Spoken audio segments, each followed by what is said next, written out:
Hallelujah. एक नई series हम शुरू कर रहे हैं आज से, जो है पहाड़ों को हटाने वाला विश्वास। आमीन। और मैं ये पर्सनली बिलीव करता हूं कि जब तक ये सीरीज खत्म होगी, आप ढूंढ के भी अपने पहाड़ों को नहीं पाओगे। आमीन। आप जानते हो क्यों? क्योंकि आपके सारे पहाड़ समुद्र के अंदर होंगे। आमीन। सो आप बैठ सकते हैं, मगर आत्मा में खड़े रहें। आमीन। बाइबल कहती है जागते रहें, सतर्क रहें।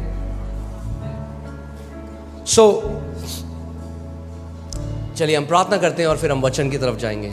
मगर कितने लोग आज यहां पर हैं जो वचन से प्रेम करने वाले हैं? मुझे अपना हाथ दिखाइए। अगर आप अपना हाथ हिलाइए, अगर आप कहें मैं वचन का आदर करने वाला मसीह हूं। आमीन। मैं ऐसा क्यों कह रहा हूं? क्योंकि सारे मसीह वचन का आदर करने वाले मसीह नहीं है। वो ऐसे आदर करते हैं, ऐसे। ये आदर करना नहीं है, ये धर्म है। आदर करना वो है जब जो वचन हमें दिया गया, हम उसको अपना सबसे कीमती ट्रेजर समझे, अपना सबसे कीमती धन समझे। और उसको लोग क्या करते हैं? कोई अपने गहने दरवाजे के सामने लिविंग रूम में रखता है। कहाँ रखता है? तिजोरी में। क्योंकि वो क्या है? कीमती है। ऐसे ही परमेश्वर का वचन हमें बताता है कि हमें जो वचन का धन है उसको यहाँ तिजोरी में बंद करके रखना है, छुपा के रखना है, हृदय के अंदर रखना है। आमीन। आइए हम लोग प्रार्थना करते हैं और फिर हम वचन की तरफ चलेंगे। परमेश्वर पिता, हम आपका धन्यवाद करते हैं। आप एक अच्छे और भले पिता हैं। हर एक अच्छी वस्तु, हर एक अच्छा दान और वरदान पिता आपकी तरफ से ही आता है। आपका वचन कहता है कि आप ज्योतियों के पिता हैं प्रभु। कोई भी बुराई आपकी तरफ से नहीं आती, कोई भी बीमारी आपकी तरफ से नहीं आती। आप एक अच्छे पिता हैं। आपका वचन हमें बताता है कि आत्मा आज भी कलीसिया से बात कर रहा है। और आपका वचन कहता है जिसके सुनने के कान हो वो सुन ले कि आत्मा कलीसिया से क्या कह रहा है।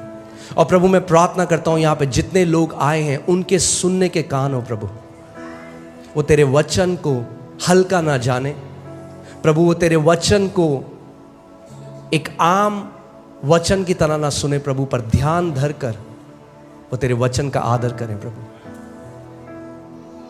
और पवित्र आत्मा, मैं प्रार्थना करता हूं क्योंकि तू सत्य का आत्मा है और तू हमें हर एक सत्य में लेकर चलेगा प्रभु। होने दे कि इस घर से तू विश्वास के ऐसे योद्धाओं को खड़ा करे प्रभु, जो तेरे लिए बड़ी महिमा का कारण बने प्रभु। अगर आप ये विश्वास करते हो तो मेरे साथ बोलो आमेन। आमेन। हालेलुया। आमेन। आप जानते हो क्यों इतने ऐसे मसीह हैं जो बढ़ोतरी को नहीं देखते अपने जीवन में? वो चर्च आते हैं, वचन को सुनते हैं, मगर जो बढ़ोतरी उनके जीवन में होनी चाहिए वो नहीं होती। और उसका एक कारण मैं आज आपको बताऊंगा, वो वचन में है कि क्या वो कारण है कि कितने सारे ऐसे मसीह हैं फास्टिंग प्रेयर में भी आ रहे हैं और रविवार को भी आते हैं और सारी सभाओं में आते हैं, मगर वो बढ़ोतरी जो परमेश्वर चाहता है उनके जीवन में वो नहीं देखते। और उसका कारण ये है कि हर एक चीज़ के लिए परमेश्वर ने सिद्धांतों को रखा है। बोलिए सिद्धांत। सिद्धांत। आमीन। ऐसा नहीं है कि परमेश्वर कुछ लोगों के जीवन में करता है और कुछ का उसका मन नहीं करता। वो कहता है नहीं नहीं, ये इनके नहीं करूंगा, मैं इसके करूंगा। वो ईना मीना मोही मोड़ नहीं कर रहे हैं। समझ रहे हैं आप? परमेश्वर ने जो सिद्धांत रखे हैं वो हर किसी के लिए है। उसका वचन कहता है होशाया 4:6 में कि मेरी प्रजा मेरे ज्ञान न होने के कारण नाश हो गई है।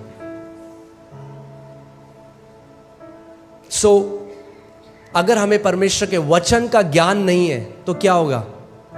जो परमेश्वर चाहता है, जो सिद्धांत उसने हमारे लिए रखे हैं, अगर हम उनको नहीं समझेंगे तो जो बढ़ोतरी वो हमारे जीवन में देना चाहता है, जो कार्य वो हमारे जीवन में करना चाहता है, वो हो नहीं पाएगा। इसीलिए परमेश्वर चाहता है कि हम उसके वचन में बढ़ते रहें। आप देखेंगे क्या लिखा है, मेरे ज्ञान न होने से मेरी प्रजा नाश हो गई है, तूने मेरे ज्ञान को क्या ठहराया है, तुच्छ माना।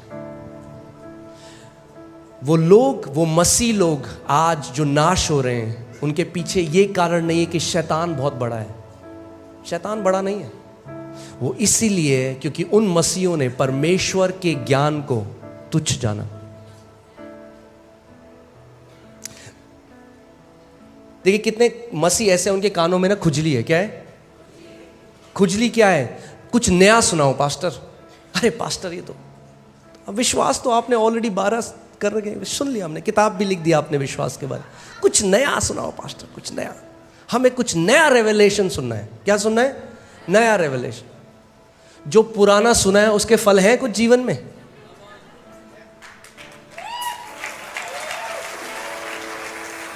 क्या करोगे नया सुन के अगर पुराने के फल ही नहीं आए तो? तो बात नया प्रकाशन सुनने की नहीं है, बात यह है जो आपने सुना उन फलों को फलाने की है। आमीन। और इसीलिए मैं आपको बता रहा हूं, मैं आज आपको एक सीक्रेट, एक कुंजी दे रहा हूं बढ़ोतरी की। इतना आसान है बढ़ना कि आपको लगेगा अरे कैसे मैंने मिस कर दिया। बहुत ही आसान है। आप जानते हैं क्या है?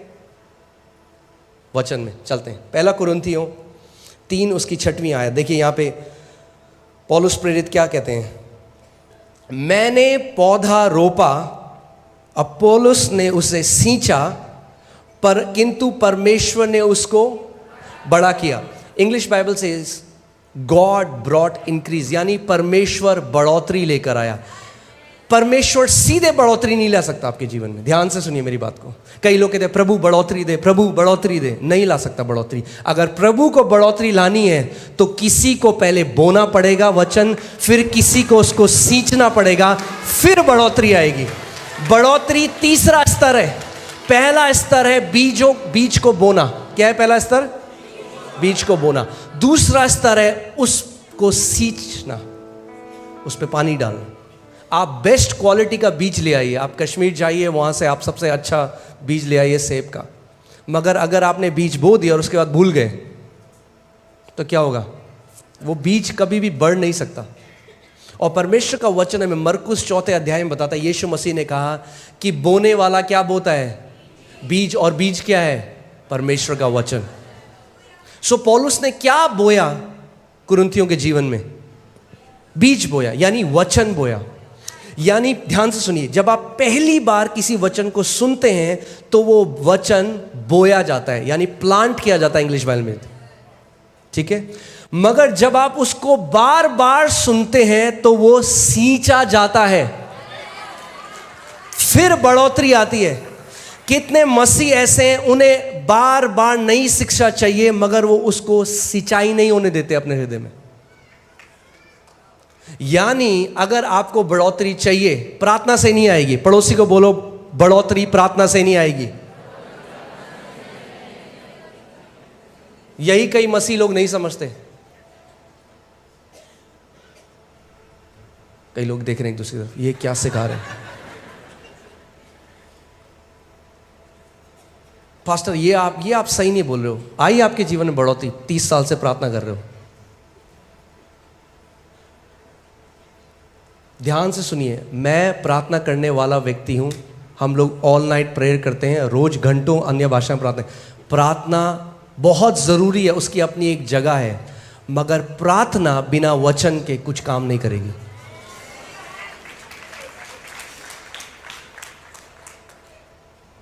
बोने वाला प्रार्थना बोने नहीं गया, बोने वाला क्या बोने गया? बीज।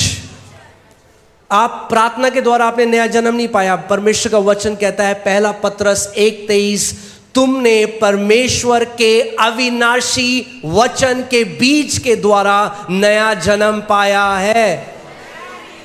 आदि में क्या था? वचन था। प्रार्थना बाद में आई, पहले वचन था। पहले वचन आता है, फिर उस वचन के अनुसार आप प्रार्थना करते हैं। कितने लोगों को समझ में आ रही है मेरी बात? पहले प्रकाशन आता है, फिर प्रार्थना आती है। प्रार्थना बहुत जरूरी है। ध्यान, वो मत सुनना जो मैं नहीं कह रहा हूं, वो सुनना जो मैं कह रहा हूं। मैं नहीं कह रहा हूं प्रार्थना की जरूरत नहीं है, मैं कह रहा हूं प्रार्थना बहुत जरूरी है, मगर पहले हमें वचन का प्रकाशन चाहिए। कई लोग प्रार्थना को कैसे सोचते हैं, वो सोचते हैं कि वो अलादीन के चिराग की तरह है। हम बोलेंगे हालेलुया हालेलुया हालेलुया, प्रभु दे दे दे दे दे, प्रभु दे दे दे दे दे दे दे दे दे दे दे। नहीं, हमें वचन का प्रकाशन चाहिए। ठीक है, सो वापस उस वचन में आते हैं। पौलुस कह रहा है मैंने बोया, अपोलोस ने उसको सींचा और परमेश्वर ने क्या करी? बढ़ोतरी दी। बहुत आसान है। यानी एक बार किसी भी वचन को सुनना काफी नहीं है। अगर आप बढ़ोतरी चाहते हैं तो उस वचन को तब तक सुनते रहें, सुबह शाम दोपहर रात सुने फिर सुने, जब तक बढ़ोतरी को ना देखने लग जाए, जब तक वो फल आपके जीवन में ना आने लग जाए, जब तक दूसरे लोग ना बोलने लग जाए। अगर आप बोल रहे हो कि मैंने जी फेथ सीरीज सुन ली, फिर आपके जीवन में उस विश्वास की सीरीज के फल होने चाहिए। आमीन। सो जिस एरिया में आप वचन को लगातार सुनते रहेंगे, उस एरिया में आप बढ़ोतरी को देखने लग जाएंगे। मैं हमेशा इस बात को सिखाता हूं, केवल क्योंकि बाइबल में लिखा है इसका मतलब यह नहीं कि वो आपके साथ ऑटोमेटिकली हो जाएगा। वो लिखा है, वो बीज है। ये किताब मैं चाहता हूं आप इसको देखो कि जैसे ये बीज का डब्बा है, इसके अंदर बीज है। चंगाई के बीज भी हैं, समृद्धि के बीज हैं, शांति के बीज हैं, जय के बीज हैं, आनंद के बीज हैं। हर एक बीज जो आपको चाहिए वो इसके अंदर है। मगर अगर आप बीज पकड़ो, क्या आप उसका फल खा सकते हो? नहीं। बीज फल का है, बीज के अंदर है, मगर आपको बीज को पहले बोना पड़ेगा। और खेत क्या है? पर प्रभु का वचन बताता है मरकुस 4 में, खेत हमारा हृदय है। खेत आपका हृदय है। आमीन। सो आज जो हम बात करना चाह रहे हैं विश्वास के बारे में, रोमियो 1:17 में लिखा है कि सुसमाचार जो हमें दिया गया, सुसमाचार क्योंकि उसमें यानी सुसमाचार में परमेश्वर की धार्मिकता विश्वास से और विश्वास के लिए प्रकट होती है। जैसे लिखा है, विश्वास से धर्मी जन जीवित रहेगा। जैसे आप ऑक्सीजन से और पानी से जीवित रहते हैं, जितना ज़रूरी आपके लिए ऑक्सीजन और पानी है, उतना ही ज़रूरी धर्मी जन के लिए विश्वास है। अगर आप विश्वास को नहीं जानते, उस शिक्षा में नहीं बढ़े, तो आपके लिए बहुत मुश्किल होगा एक थ्राइविंग जीवन जीना, एक बढ़ोतरी का जीवन जीना, एक जय का जीवन जीना। विश्वास एक शिक्षा नहीं है, विश्वास हमारे जीने का स्रोत है। क्योंकि धर्मी जन विश्वास के द्वारा जीवित। लोग बोलते हैं अच्छा आप विश्वास की शिक्षा देते हैं, अच्छा हम तो जी ये वाली शिक्षा मानते हैं। नहीं, अगर आप धर्मी जन हैं तो परमेश्वर कह रहा है कि विश्वास की शिक्षा के द्वारा आप जीवित रहेंगे। इसका मतलब विश्वास में चलना और विश्वास में दृढ़ हो जाना एक ऑप्शन नहीं है। क्या बोलेंगे उसको? एक कहाँ है पास्टर साहब? विकल्प। हाँ, विकल्प नहीं है, ऑप्शन नहीं है। विश्वास में बढ़ना ही पड़ेगा अगर जय में जीना है तो। आमीन। सो इससे पहले हम इस सीरीज में जाएं, मैं चाहता हूं आप ये निर्णय अपने दिल में बना लें। आज आप ये डिसाइड करें, कुछ भी हो जाए मैं विश्वास में बढ़ूंगा, मैं विश्वास में बढ़ूंगी। कोई भी मुझे विश्वास में बढ़ने से अब रोक नहीं सकता।